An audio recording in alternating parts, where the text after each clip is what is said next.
नमस्कार मित्रों, स्वागत है आपका सनातनी हिंदू चैनल पे। भगवत गीता की श्रृंखला में आज हम लेके आए हैं गीता के अध्याय 6 ध्यान योग।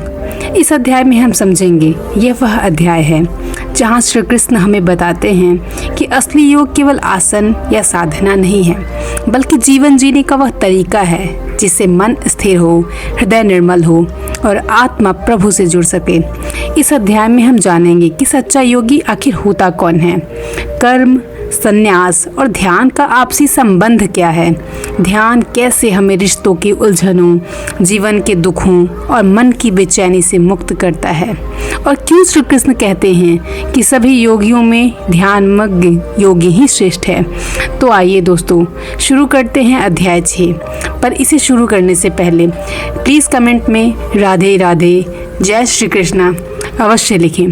तो चलिए शुरू करते हैं अध्याय 6 ध्यान योग। कभी तुम सोचते हो कि योगी होना का मतलब गुफा में बैठ जाना, भोजन त्याग देना, घर छोड़कर भटक जाना, लेकिन श्री कृष्ण अध्याय 6 में बताते हैं कि सच्चा योगी वह है जो जीवन के बीच रहते हुए भी भीतर से शांत और अस्थिर हो। आज की दुनिया में लोग काम और दिखावे में उलझकर सोचते हैं कि योग सिर्फ आसन है, लेकिन असली योग तो जीवन जीने का ढंग है। श्री कृष्ण कहते हैं न संन्यास मात्र से योगी बनता है, न कर्म त्याग से, बल्कि जो आसक्ति छोड़कर कर्म करता है वही योगी कहलाता है। सोचो जरा, कितनी बार तुम्हारे रिश्तों ने तुम्हें उलझाया है।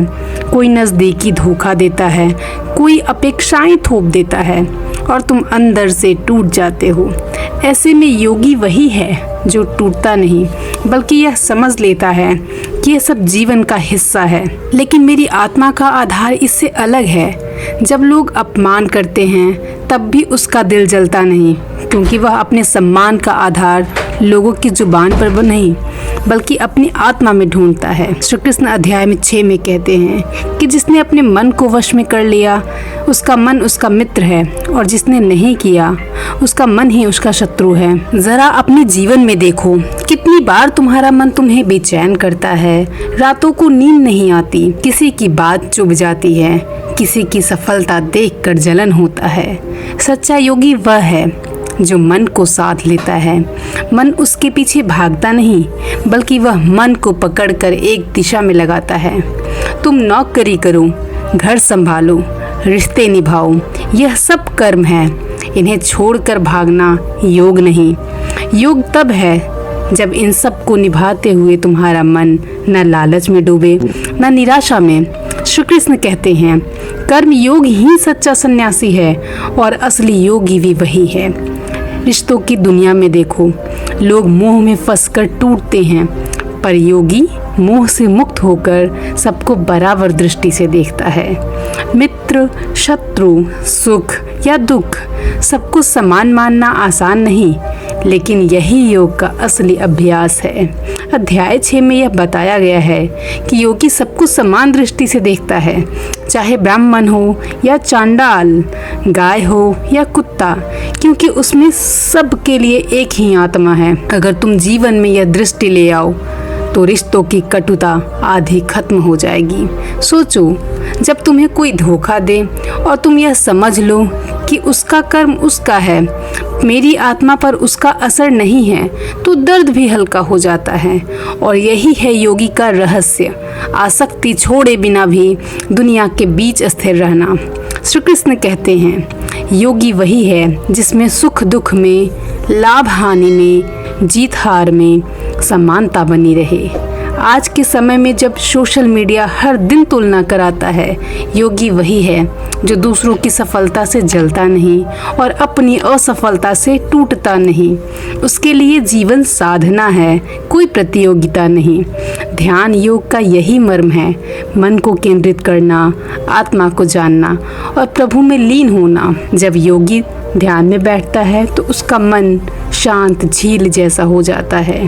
अध्याय 6 बताता है कि योगी का आसन ना ऊंचा होना चाहिए ना नीचा, और उसका जीवन ना अत्यधिक खोने वाला होना चाहिए, और उसका जीवन ना अत्यधिक खाने वाला होना चाहिए, और ना ही अत्यधिक उपवास करने वाला, यानी संतुलन ही योग है। और सोचो, जीवन में सारी परेशानियां इसलिए तो आती है क्योंकि हम संतुलन खो देते हैं। कभी गुस्से में ज़्यादा बोल देते हैं तो कभी मोह में ज़्यादा बंध जाते हैं, कभी डर में ज़्यादा गिर जाते हैं। योग यही सिखाता है कि संतुलन पकड़ो, बीच का मार्ग अपनाओ। सच्चा योगी वही है जो दुनिया में रहते हुए भी दुनिया का गुलाम नहीं बनता। उसका मन भीतर प्रभु से जुड़ा रहता है, बाहर कर्म करता रहता है। और श्री कृष्ण यही कहते हैं कि सभी योगियों में श्रेष्ठ वह है जो श्रद्धा के साथ मुझ में लीन है, यानी योग का अंतिम लक्ष्य ध्यान है, और ध्यान का लक्ष्य भक्ति है। तुम चाहे कहीं भी हो, अगर मन प्रभु में लीन है तो वही तुम्हारी सबसे बड़ी ताकत है। जीवन की लड़ाइयाँ तब भारी लगती है जब हम अकेले लड़ते हैं, लेकिन योगी अकेला नहीं होता, उसका सहारा परमात्मा है। और यही है ध्यान योग का रहस्य। बाहर कर्म, भीतर ध्यान, और अंत में प्रभु से मिलन। लोग अक्सर सोचते हैं कि सन्यास का मतलब है घर परिवार छोड़ देना, गेरुआ वस्त्र पहन लेना, सब रिश्तों से नाता तोड़ देना। लेकिन श्री कृष्ण अध्याय 6 में साफ बताते हैं कि असली सन्यास वस्त्र बदलने से नहीं आती, बल्कि मन की आसक्ति छोड़ने से आती है। सोचो जरा, कितने लोग घर छोड़ते हैं लेकिन मन में क्रोध, लोभ और ईर्ष्या लेकर चलते हैं, तो क्या वह सन्यासी कहलाएंगे? नहीं। सच्चा सन्यास वही है जो मोह और अपेक्षा का त्याग करे, चाहे वह परिवार में रहकर ही क्यों ना हो। श्री कृष्ण कहते हैं, जो कर्म करता हुआ भी फल की आसक्ति छोड़ दे, वही असली सन्यासी और असली योगी है। यानी कर्म त्यागना योग नहीं, फल की चाह छोड़ना ही योग है। तुम्हारी जिंदगी में देखो, कितनी बार तुमने सोचा होगा कि काश मैं भाग जाऊं इस भाग दौड़ से, इस नौकरी से, इस रिश्ते से। लेकिन भाग जाने से मन शांत नहीं होता, क्योंकि मन को साथ लेकर ही भागते हो। कहीं और जाकर भी वही झगड़े, वही दुख, वही चाहते पीछा करती हैं। यहीं पर गीता का संदेश है कि भागना नहीं है, भीतर का त्याग सीखो। सन्यास और योग का यही अंतर है। सन्यास बाहर का त्याग है और योग भीतर का त्याग है। श्री कृष्ण अध्याय 6 में कहते हैं कि सन्यासी वही है जो बिना कारण कर्म नहीं छोड़ता। यानी अगर घर संभालना है तो उसे बोझ समझकर मत छोड़ो, बल्कि पूजा समझकर करो। अगर नौकरी करनी है तो उसे बंधन मत मानो, बल्कि कर्तव्य मानो। जब तुम यह दृष्टि रखते हो कि तुम योगी हो, तो योगी से बड़ा कोई सन्यासी नहीं। रिश्तों में देखो, जब कोई उम्मीद पूरी नहीं करता तो तुम टूट जाते हो। तुम सोचते हो काश मैं इन सब से दूर चला जाऊं। पर असली योग यही है कि तुम रिश्ते निभाओ पर दिल को उनसे मत बांधो। यानी प्यार करो पर मोह में मत फंसो। श्री कृष्ण कहते हैं, सन्यास और योग दोनों एक ही तो है, पर सच्चा योगी वही है जो कर्म करता है और भीतर त्याग रखता है। आज की दुनिया में हम लोग दिखावे के सन्यासी बन गए हैं। कोई कहता है कि मैं सोशल मीडिया छोड़ दूंगा, तो कोई कहता है कि मैं दुनिया से ही अलग रहूंगा। पर मन का सन्यास नहीं, यह सब तो दिखावा है। सच्चा योग यही है जहाँ मन संतुलन हो, क्रोध पर विजय हो और इच्छाएं बंधन ना बने। अध्याय 6 में श्री कृष्ण ने यह भी कहा है कि जिसने न कर्म त्यागा है और न आसक्ति छोड़ी है, वह असली योगी नहीं है। क्योंकि योग और संन्यास दोनों का मूल है स्वार्थ छोड़ना। अगर तुम्हारा कर्म केवल लाभ के लिए है तो वह कर्म नहीं, सौदा है। योगी वह है जो हर काम को बिना सौदे के करता है। सोचो, एक माँ जब बच्चे को खिलाती है तो वह क्या बदले में कुछ मांगती है? वह तो केवल प्रेम से करती है, और यही योग का रूप है। अगर हम हर रिश्ते को इसी भाव से निभाएं तो जीवन संन्यास हो जाए बिना घर छोड़े। यानी बाहर के त्याग से ज़्यादा ज़रूरी है भीतर का त्याग। संन्यास और योग का असली फ़र्क भी यही है। संन्यास बाहर की चीज़ों को छोड़ना है और योग भीतर की आसक्ति को छोड़ना। कोई लाख साधनाएं कर ले, लेकिन अगर मोह और घृणा भीतर है तो वह योगी नहीं है। वही अगर कोई साधारण इंसान परिवार और नौकरी में रहते हुए भी शांति और संतुलन रखता है तो वही गीता का योगी है। श्री कृष्ण कहते हैं, जो तप करता है, जो ज्ञान खोजता है और जो भक्ति करता है, उनमें श्रेष्ठ वही है, वही योगी है। और योगी वह है जो सब कर्म करते हुए भी आसक्ति से मुक्त रहता है। यही कारण है कि गीता का अध्याय 6 हमें सिखाता है कि भागना नहीं, रहकर बदलना सीखो।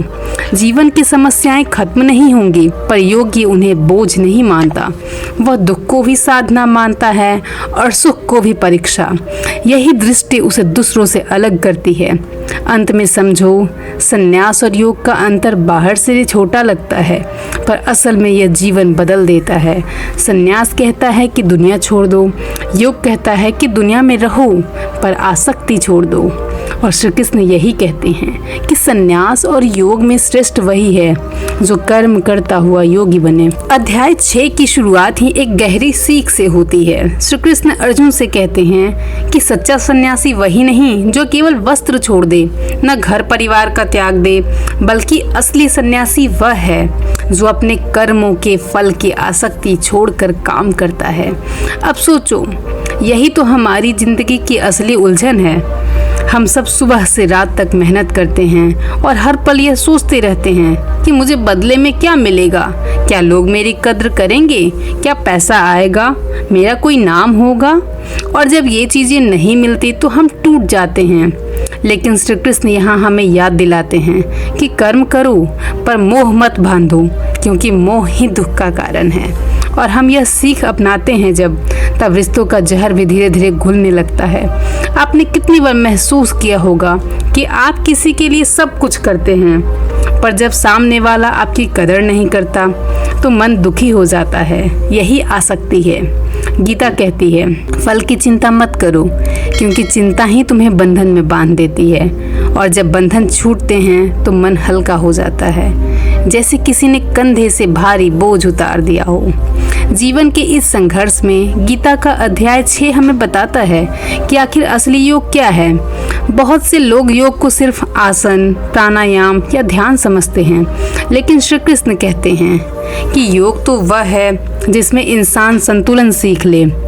सोचो, जिंदगी भी तो एक रस्सी पर चलने जैसा है कि कभी रिश्तों का खिंचाव हमें खींच लेता है, कभी पैसों की चिंता, तो कभी समाज की आलोचना। अगर हम गिरते हैं तो बस इसलिए क्योंकि संतुलन खो देते हैं। श्री कृष्ण कहते हैं कि योगी वही है जो काम में भी जुड़ा रहे पर भीतर से अलग भी रहे। जैसे कमल का फूल कीचड़ में रहकर भी उसे अछूता ही रहता है। अगर आप ऑफिस में काम कर रहे हैं और कोई आपके पीठ पीछे बुराई कर रहा है तो आपको भीतर आग लग जाती है, पर अगर आप सच्चे योगी हैं तो वही बात आपके कानों तक पहुंचकर भी दिल तक जहर नहीं बन पाता। और यही संतुलन योग है। अब गीता के अध्याय 6 में सबसे सुंदर बात आती है ध्यान पर। श्री कृष्ण कहते हैं कि योगी वह है जो अपने मन को नियंत्रित कर सके। आप देखो, इंसान दुनिया जीत सकता है, पहाड़ फतह कर सकता है, आसमान छू सकता है, पर अपने मन को अगर नहीं जीत पाया तो वह सबसे बड़ा हारने वाला है। रोज़मर्रा की ज़िंदगी में यही हमारी सबसे बड़ी समस्या है। दिल कहता है एक काम करो, दिमाग कहता है दूसरा। रिश्तों में दिल प्यार चाहता है पर अहंकार कहता है कि पहले सामने वाला झुके, और यहीं से झगड़े शुरू होते हैं।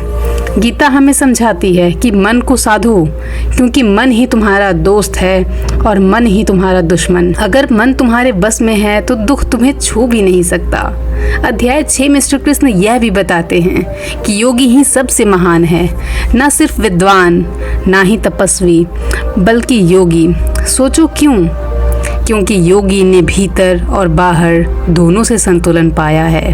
एक योगी ही वह इंसान है जो समाज के बीच रहकर भी शांति पा सकता है। क्या आपने कभी देखा है किसी परिवार में एक बुजुर्ग होते हैं जो हर झगड़े को चुपचाप बैठकर देखते हैं और बाद में सबको शांत कर देते हैं? वही तो युग का जीता जागता रूप है। वो न तो भागते हैं न चिल्लाते हैं, बस शांत रहते हैं और उनकी शांति से दूसरों का गुस्सा भी ठंडा हो जाता है। यही योग है, भीतर की शांति जो बाहर की हलचल को भी पिघला देती है। और अंत में श्री कृष्ण कहते हैं, सभी योगियों में जो सबसे ज़्यादा मुझे याद करता है, जो सबसे अधिक भक्ति करता है, वही मेरे लिए सर्वोच्च है।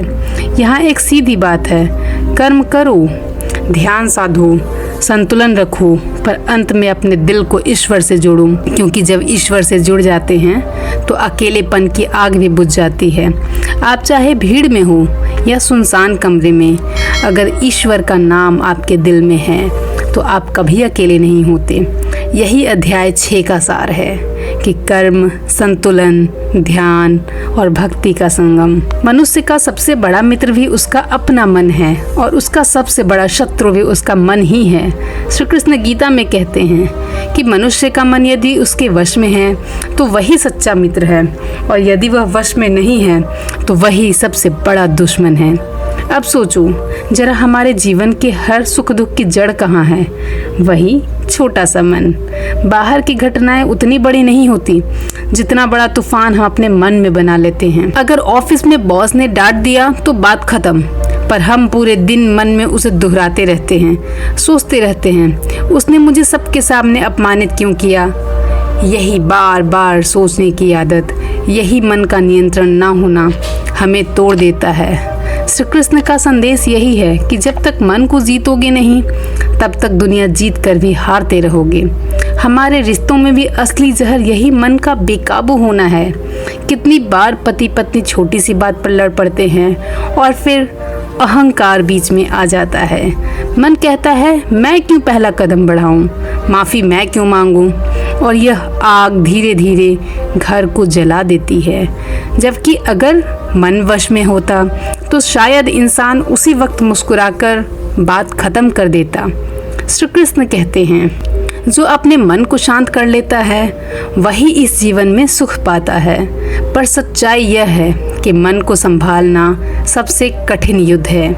बाहरी दुश्मन से लड़ना आसान है, पर अंदर के दुश्मन से लड़ना असली तपस्या है। मन की यह बेकाबू स्थिति हमारी इच्छाओं से जुड़ी होती है। हम सोचते हैं कि अगर हमें यह मिल जाए तो हम खुश हो जाएंगे, पर जैसे ही वो चीज़ मिलती है मन नई इच्छा खड़ी कर देता है। जैसे नौकरी में प्रमोशन चाहिए, मिल गया तो गाड़ी चाहिए, गाड़ी मिल गई तो बड़ा घर चाहिए। यह कभी न खत्म होने वाली दौड़ है, और जब यह दौड़ रुकती नहीं तो मन हमेशा थका हुआ और बेचैन रहता है। श्री कृष्ण यहाँ हमें चेताते हैं कि इच्छाओं की यह आग बुझाने से नहीं बुझती, इसे बस नियंत्रित करना सीखना पड़ता है। अक्सर लोग सोचते हैं कि मन को नियंत्रित करना मतलब सब छोड़ देना, पर गीता ऐसा नहीं कहती। श्री कृष्ण कहते हैं कि योग वही है जिसमें इंसान काम करते हुए भी अपने मन को वश में रखे। इसका मतलब है कि आप घर में रहो, नौकरी करो, व्यापार करो, पर जब मन लालच, क्रोध, ईर्ष्या या अहंकार की ओर भागे तो उसे पकड़ कर वापस लाओ। सोचो, अगर कोई आपका अपमान कर दे और आप अपने मन को काबू में रखकर मुस्कुरा दो तो उसका अपमान करने का असर ही खत्म हो जाएगा ना। लेकिन अगर आप तुरंत गुस्से में प्रतिक्रिया दोगे तो वही मन तुम्हें कष्ट देगा। यही अभ्यास ही असली योग है। आज की दुनिया में मन पर नियंत्रण रखना और भी कठिन हो गया है। मोबाइल की घंटियाँ, सोशल मीडिया की भीड़, दूसरों की लाइफस्टाइल देखकर जलन, यह सब हमारे मन को और भी अस्थिर कर देता है। आप स्क्रॉल कर रहे होते हो, किसी की शादी की फ़ोटो दिखती है तो किसी का प्रमोशन, किसी का नया घर, और मन तुरंत तुलना शुरू कर देता है कि मेरे पास क्यों नहीं है। यही बेकाबू मन है जो हमारी खुशी छीन लेती है। अगर मन साधा हुआ हो तो वही तस्वीर देखकर आप मुस्कुराकर कह सकते हो, ठीक है, उसका समय है, मेरा भी आएगा। पर श्री कृष्ण यही सिखाते हैं कि तुलना मत करो, बस अपने मन को शांत रखो। मन की शक्ति इतनी बड़ी है कि अगर वह सही दिशा में लगे तो इस इंसान असंभव को भी संभव कर देता है। अगर वह गलत दिशा में भागे तो इंसान अपने ही जाल में फंस जाता है। कितने लोग नशे के शिकार होते हैं क्योंकि उनका मन कहता है एक बार पी लो, तनाव कम हो जाएगा, और फिर वही मन उन्हें बार बार उसी रास्ते पर धकेलता रहता है। श्री कृष्ण हमें यही चेतावनी देते हैं कि अगर मन तुम्हारा गुलाम है तो तुम बर्बाद हो जाओगे, लेकिन अगर तुम मन के मालिक बन गए तो यही मन तुम्हें ऊंचाइयों तक ले जाएगा। मन को काबू करने का एक ही उपाय है, साधना और अभ्यास। श्री कृष्ण कहते हैं नियत अभ्यास और वैराग्य से मन को वश में किया जा सकता है। इसका सीधा मतलब है कि यह एक दिन का काम नहीं है। जैसे बच्चा धीरे धीरे चलना सीखता है, वैसे ही मन भी धीरे धीरे काबू में आता है। अगर रोज़ थोड़ी देर शांत बैठकर सांसों को देखो, रोज़ अपने गुस्से पर थोड़ी सी रोक लगाओ, रोज़ अपने अहंकार को थोड़ा सा कम करो, तो धीरे धीरे मन तुम्हारा साथी बन जाएगा। सोचो, अगर मन पूरी तरह तुम्हारे काबू में आ जाए तो जीवन कैसा होगा। कोई गाली दे तो तुम्हारे चेहरे पर शांति हो, कोई धोखा भी दे तो भी तुम भीतर से डगमगाओ नहीं, कोई सफलता मिले तो अहंकार न बढ़े और असफलता मिले तो निराशा न घिरे। यही तो असली आज़ादी है ना। श्री कृष्ण हमें यही योग का वरदान देते हैं कि जो अपने मन को जीत लेता है वही इस जीवन में सच्चा विजेता कहलाता है। योगी का जीवन मार्ग साधारण नहीं पर सरल है। यह न किसी अजीब तप की कहानी है, न किसी अलग दुनिया की शलग। यह रोज सुबह उठकर जीने की कला है, जहाँ हर दिन का काम पूजा बन जाता है और हर रिश्ते में साधना का मौका दिखता है। योगी सुबह उठता है, पर उठना उसके लिए सिर्फ एक बॉडी फंक्शन नहीं, एक इरादा है कि आज मैं संतुलन रखूंगा। वह न बहुत सोता है और न बहुत कम सोता है। श्री कृष्ण कहते हैं कि मध्यम मार्ग को पकड़ो, अति में नहीं। उसका भोजन सीमित होता है और सही होता है। वह पेट को गुलाम न बनने दे और जीव को शासक न बनने दे। वह ज़रूरत के अनुसार खाता है, ना कि भोग के लिए, और यही संयम है। योगी का कपड़ा उसकी शान नहीं, उसकी शांति है। वह दिखावे के लिए नहीं बल्कि सुविधा के लिए चुनता है। वह शांत स्थान चुनकर बैठता है, पर उसका ध्यान सिर्फ आसन पर नहीं, आसन के साथ जागरूकता पर रहता है। सुबह की पहली सांस उसके लिए प्रभु का स्मरण है। वह सांसों से जुड़कर अपने दिन की शुरुआत करता है। वह काम करता है, लेकिन कर्म को अपना भगवान नहीं समझता, कर्म को अपने धर्म की तरह निभाता है। श्री कृष्ण कहते हैं कर्म करो पर फल से आसक्ति छोड़ दो। योगी का काम वही है जो तुम्हारा है, पर उसकी नीयत अलग है। वह परफॉर्मेंस नहीं, परिश्रम को पूजा बनाता है। जब वह घर के बच्चों को पढ़ाता है, वह शिक्षक नहीं, सागर की तरह धैर्य है। और जब वह घर का खाना बनाता है तो वो सिर्फ खाना नहीं बनाता, बल्कि वह परिवार को प्रेम देता है। उसके शब्दों में गरिमा होती है, क्योंकि वह जानता है कि शब्द हृदय तक पहुंचते हैं। जब उससे कोई उलझता है तो वह आंक कर नहीं, समझ कर जवाब देता है। योगी के क्रोध में भी शांति होती है। वह क्रोध को उपयोगी कर देता है, विनाशक नहीं बनने देता। वह अपनी वाणी का मालिक है, वाणी उसका सेवक है। उसका मन तेज है, पर नियंत्रण में विचार आते हैं, पर उसे पहचान कर जाने देता है। श्री कृष्ण कहते हैं कि मन यदि वश में आ जाए तो सब संभव है। योगी की प्रार्थना रूटीन नहीं, रिश्ता है। वह प्रभु से दिन भर की सहमति मांगता है। उसके जीवन में भक्ति और कर्म एक साथ चलते हैं, वे विरोधी नहीं। वह विद्या से भरा है, पर उसका अहंकार सूना है। ज्ञान उसके लिए दिखावा नहीं, दर्पण है। जब वह गलती करता है तो वह स्वीकार करता है और सुधरता है, और यही वास्तविक तप है। योगी के मित्र कम पर सच्चे होते हैं। वह भीड़ में अकेला नहीं, पर अपनी शांति में पूरा है। वह न किसी की निंदा करता है, न किसी की दरिंदगी में रमता है। योगी में करुणा अनवरत बहती है। वह किसी की कमजोरी देखकर दया नहीं देता, मदद देता है। वह सेवा करता है, पर सेवा की गिनती नहीं करता। सेवा ही उसके जीवन का जप है। श्री कृष्ण कहते हैं कि जो मुझ में समाए वह मुझको प्रिय है। और यही भाव उसके कर्मों में भी झलकता है। उसके कार्यों का समय निर्धारित है, पर उसका मन किसी भी समय प्रभु में लगा रहता है। वह समाज में योगदान देता है, परिणाम की भूख नहीं रखता। कभी पुरस्कार आए तो श्रद्धा से लेता है और कभी ना आए तो संतोष ही रखता है। योगी की खुशी बाहर के कारणों से नहीं, बल्कि अंदर की अनुभूति से आती है। वह विफलता को सीख मानता है और सफलता को परीक्षा, दोनों में समान रहता है। जब अपमान हो तो वह वापस नहीं लड़ता, वह अपने भीतर की शक्ति से जवाब देता है। जो लोग उसे जानते हैं वे कहते हैं कि उसका क्रोध भी सौम्य है। यह सोच की बात नहीं, अभ्यास की बात है। प्रतिदिन के छोटे अभ्यास, सांस पर ध्यान, एक क्षण मौन, एक दया भरा कदम, यही उसका नियम है। वह सोशल मीडिया पर कम समय बिताता है क्योंकि वह जानता है कि वहाँ मान और भ्रम का कारोबार चलता है। उसका ध्यान वास्तविकता पर रहता है, रिश्तों की गहराई पर, कर्म की स्वच्छता पर और मन की शांति पर रहता है। योगी का दिन नियमों में बंधा है, पर उसकी आत्मा स्वतंत्र है। वह अपने शरीर को सम्मान देता है क्योंकि वह साधन है। वह शरीर को मालिक नहीं मानता। वह आराम को प्रिय रखता है, पर आलस्य को नापसंद करता है। संतुलन उसकी कला है। जब बच्चे उसे घेरते हैं तो वह खेल कर उन्हें सिखलाता है, गुस्सा करके नहीं। यही शिक्षा वह अगले पीढ़ी को बिना शब्दों में बांटता है, उदाहरण से। यही कारण है कि उसका परिवार शांत रहता है। वह इसकी शांति से पीढ़ियों तक प्रभावित होती है। योगी में आत्म अनुशासन होता है। वह रात में जल्दी सोता है और सुबह उठकर प्रभु का स्मरण करता है। उसका अध्ययन सतत है। वह नए ज्ञान से सजग है, पर घमंड नहीं है। वह पैसों का साधन नहीं, लक्ष्य मानता है।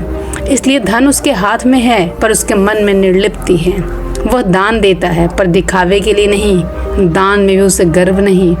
श्री कृष्ण कहते हैं कि जो बिना आसक्ति के देता है वह शुद्ध है। योगी की आकांक्षा सीमित है, अधिक नहीं पर सच्ची है। वह शांति चाहता है, शोहरत नहीं।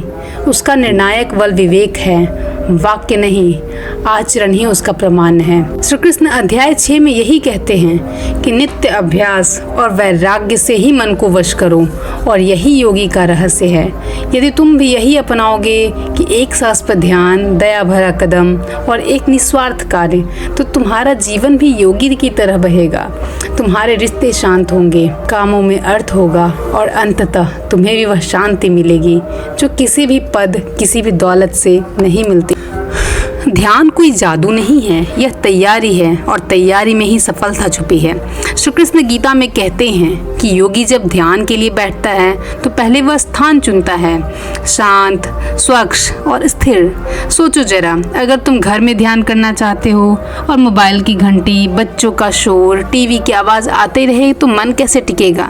इसलिए योगी अपने चारों तरफ शांति का वातावरण बनाता है। वह कोई आलीशान जगह नहीं ढूंढता, बल्कि भीतर की स्थिरता के लिए बाहर भी व्यवस्थित माहौल रखता है। यही उसकी तैयारी है। आसन भी बस एक मुद्रा नहीं, बल्कि एक भाव है। श्री कृष्ण कहते हैं ध्यान का आसन कठोर जमीन पर ना हो, बहुत नरम गद्दे पर भी ना हो, बल्कि मध्यम हो। जैसे जीवन में संतुलन चाहिए, वैसे ही बैठने में भी। यह संदेश केवल शारीरिक स्थिति का नहीं, बल्कि मन की स्थिति का प्रतीक है। ध्यान की तैयारी में शरीर, मन और दिनचर्या सबका योगदान होता है। जो रात तक देर में जागता है वो सुबह थकान से भरा उठेगा तो ध्यान कैसे करेगा। इसलिए योगी को जीवन अनुशासन से बंधा होता है, ना अधिक खाना, ना बहुत सोना। यही संतुलन की पहली सीढ़ी है। ध्यान में बैठना केवल आंखें बंद करना नहीं है, यह मन को धीरे धीरे भीतर खींचने की प्रक्रिया है। यह वही है जैसे कि आप दिन भर का बोझ एक एक करके उतारते जाओ। श्री कृष्ण कहते हैं अभ्यास और वैराग्य से ही मन को स्थिर किया जाता है। अब सोचो, यह संदेश हमारे आम रिश्तों और जीवन में कितना लागू होता है। अगर तुम्हें किसी रिश्तों में शांति चाहिए तो पहले वातावरण साफ करना होगा। गुस्से, शिकायत और तानों से भरा माहौल हो तो मन वहाँ कैसे टिकेगा। इसलिए ध्यान की तरह रिश्तों में भी तैयारी जरूरी है। शब्दों को कोमल बनाएं, समय दें, थोड़ी चुप्पी का अभ्यास करें। यह तैयारी रिश्तों की तरह ध्यान को भी स्थिर करता है। अक्सर लोग पूछते हैं कि मेरा मन ध्यान में टिकता नहीं, मैं क्या करूं? इसका जवाब श्री कृष्ण ने पहले ही दिया है। बिना तैयारी कुछ नहीं होगा। मन को धीरे धीरे साधो, जीवन को संतुलन दो, फिर ध्यान का अनुभव अपने आप होगा। यही योगी का रहस्य है। वह ध्यान को केवल तकनीक नहीं बल्कि जीवन की आदत बना देता है। उसकी हर सांस में तैयारी है, उसका हर कदम साधना है और यही साधना उसे भीतर तक शांति मिले जाती है। ध्यान की स्थिति का अर्थ केवल मानसिक स्थिरता नहीं बल्कि आत्म जागरूकता भी है। तुम अपने भाव, अपने विचार, अपनी क्रोध, अपनी लालसा को पहचानो, उनके पीछे मत भागो। जैसे बारिश के पानी को नल से बहने दो पर उसे पकड़ो मत। यही मन का स्थिर होना है। ध्यान योग की स्थिति जीवन का वह अनुभव है जो साधना, संयम और आंतरिक स्थिरता का प्रतीक है।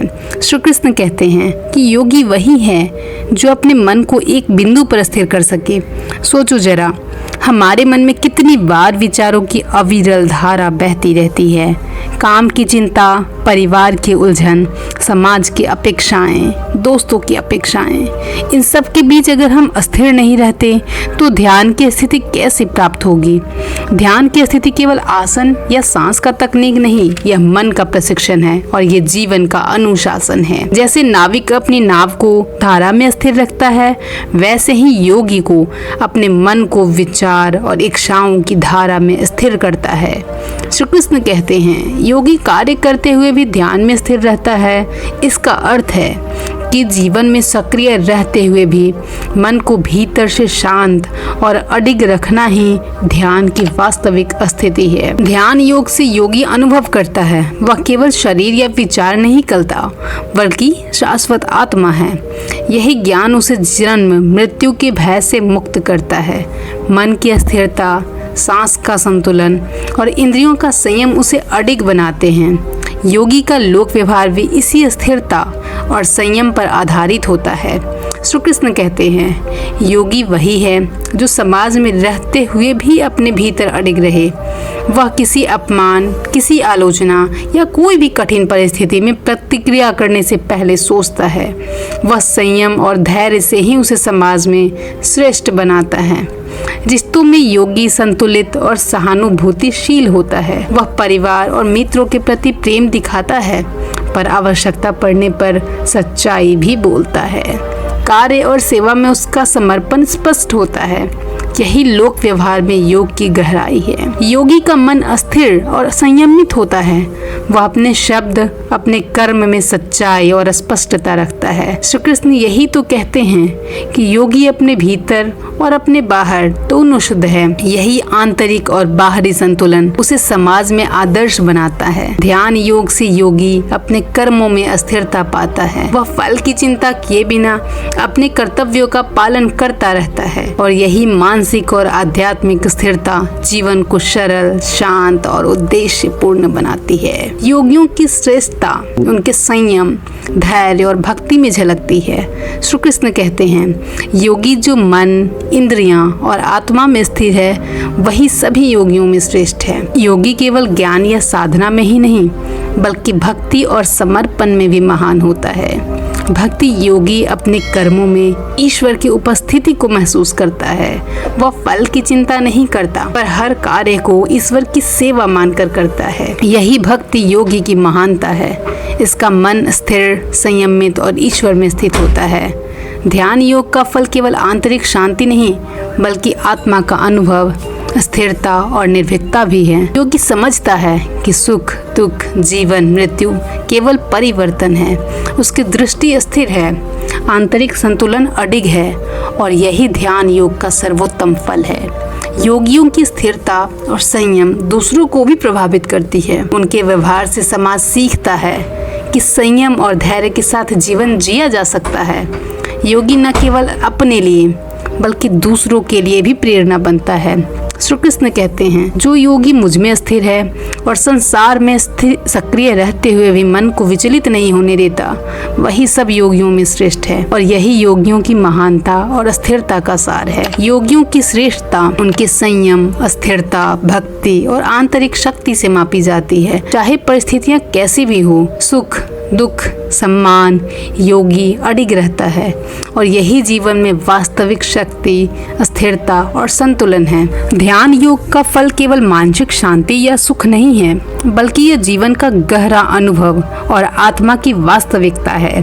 श्री कृष्ण कहते हैं कि योग का फल वही है जो अपने मन को स्थिर रखकर सभी कर्मों में संतुलन बनाए। इसका अर्थ है कि ध्यान योग से व्यक्ति केवल ध्यान के समय ही नहीं, बल्कि जीवन भर स्थिर और शांत रहता है। जब कोई व्यक्ति नियमित रूप से ध्यान करता है तो उसका मन धीरे धीरे इंद्रियों से ऊपर उठता है। वह चीजें जो पहले उसे परेशान करती थी, झगड़े, आलोचना, असफलता, अब उसे विचलित नहीं कर पाती। यही ध्यान योग का पहला फल है, मन की स्थिरता।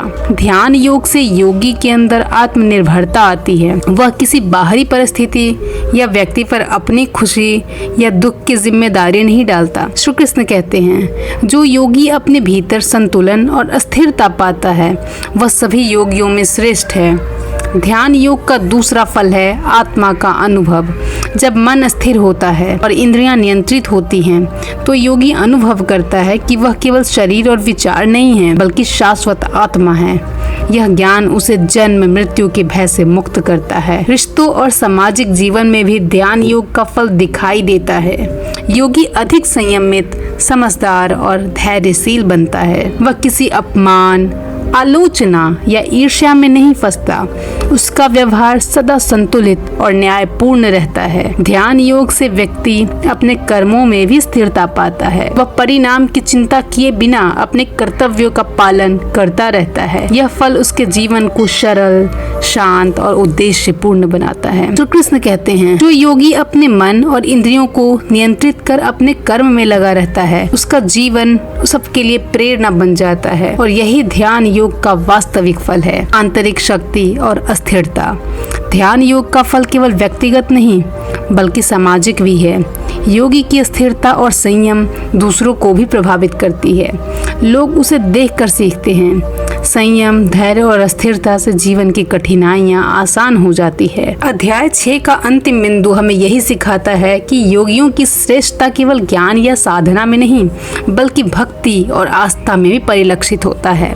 श्री कृष्ण कहते हैं, जो योगी अपने मन को संयमित करता है, कर्म में स्थिर रहता है और मुझ में विश्वास रखता है, वही सब योगियों में श्रेष्ठ है। उसका अर्थ है कि योगी का जीवन केवल ध्यान और आसनों तक सीमित नहीं, बल्कि भक्ति के साथ जुड़ा है। भक्ति योगी वही है जो अपने हर कर्म में ईश्वर को याद करता है, फल की चिंता नहीं करता, लेकिन हर कार्य को ईश्वर की सेवा के रूप में करता है। इस दृष्टिकोण से उसके कर्म पवित्र बन जाते हैं और मन शांत रहता है। वह जानता है कि वास्तविक फल ईश्वर के हाथ में है और यही भक्ति का सार है। योगियों की श्रेष्ठता उनकी स्थिरता, संयम और धैर्य में है।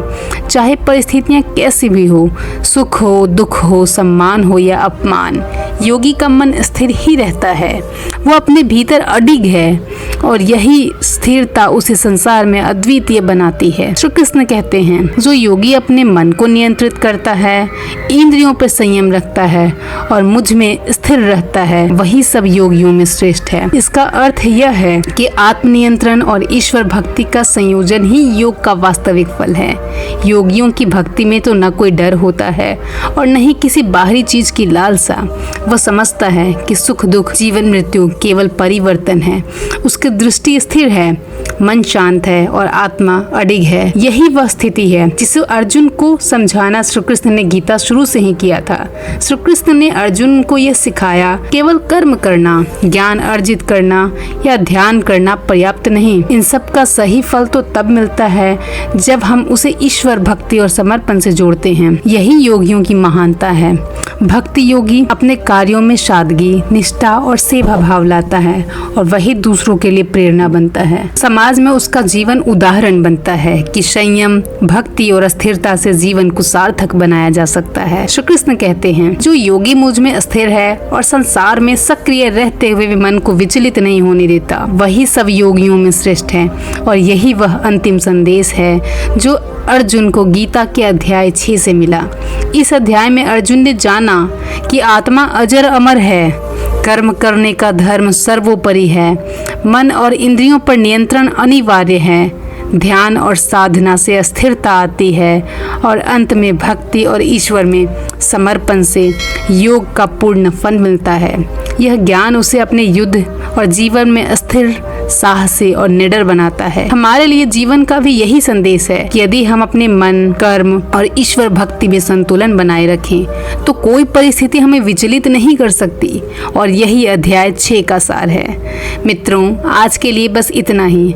वैसे अगर आपको वीडियो पसंद आया हो तो लाइक और सब्सक्राइब जरूर करिएगा और हमारा चैनल सनातनी हिंदू लगातार ऐसे ज्ञानवर्धन और वीडियोस लाता रहे, इसके लिए वीडियो को, चैनल को शेयर भी जरूर करिएगा। अगले वीडियो में हम देखेंगे गीता का अध्याय 7, जिसमें श्री कृष्ण अर्जुन को सत्य ज्ञान और ईश्वर की वास्तविकता के रहस्य बताएंगे। तो जुड़े रहिए और जानिए भगवत गीता हमारी श्रृंखला। तब तक के लिए जय श्री कृष्ण।